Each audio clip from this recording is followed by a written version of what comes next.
नमस्कार दोस्तों, स्वागत है आपका A1 GK स्टडीज़ में।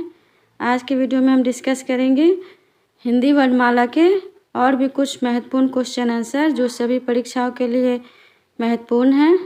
तो आप लोग वीडियो को शुरू से अंत तक ज़रूर देखिए।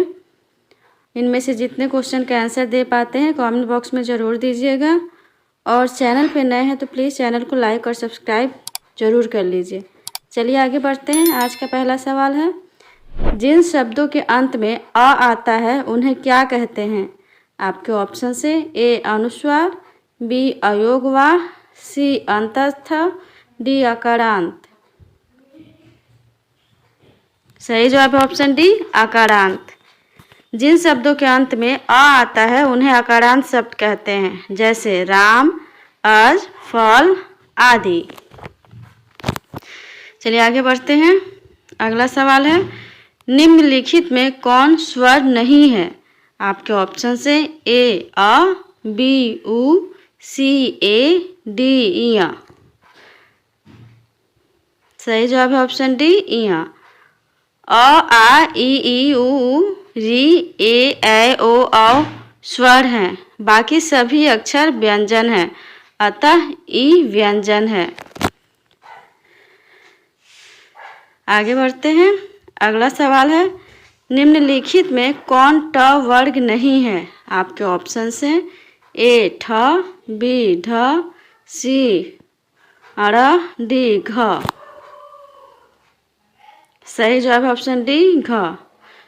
ट वर्ग में घ नहीं है, बल्कि घ क वर्ग के अंतर्गत आता है। अगला सवाल है, हिंदी वर्णमाला में व्यंजनों की संख्या कितनी है? आपके ऑप्शन से ए 32, बी 34, सी 33, डी 36। सही जवाब ऑप्शन सी 33। मानक हिंदी वर्णमाला में व्यंजनों की संख्या 33 है।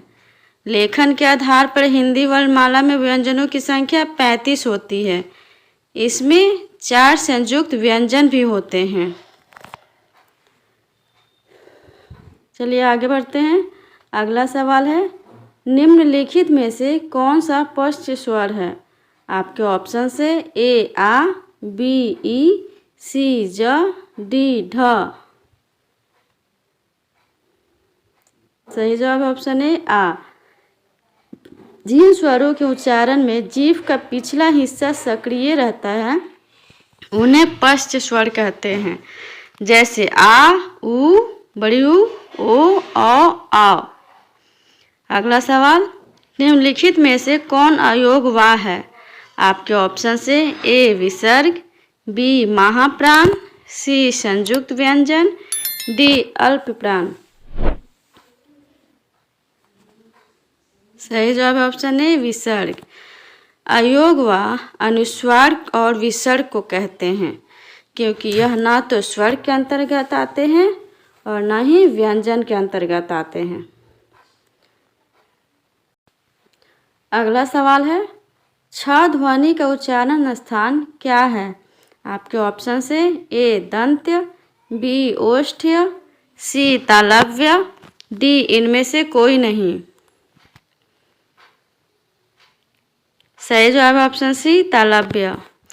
छ का उच्चारण स्थान तालव्य है। जिन ध्वनि के उच्चारण में जिह्वा का मध्य भाग तालु से स्पर्श करता है उन्हें तालव्य कहते हैं।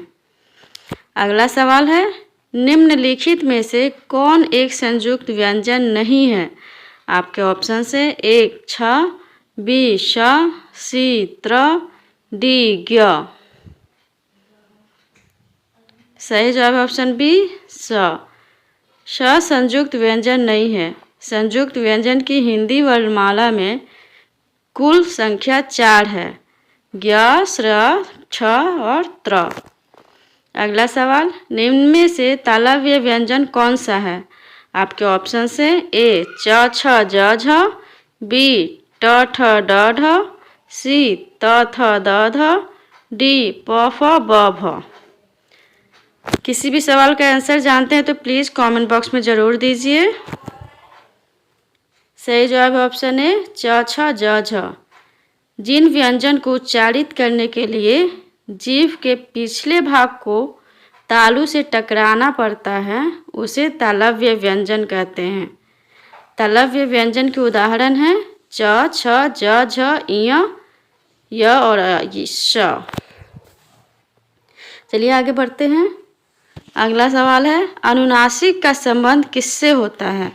आपके ऑप्शन से ए केवल नाक से, बी केवल मुंह से, सी नाक और मुंह से, डी इनमें से कोई नहीं। अपना जवाब कमेंट बॉक्स में ज़रूर दीजिए। सही जवाब ऑप्शन सी नाक और मुंह से। अनुनासिक का संबंध स्वरों से होता है।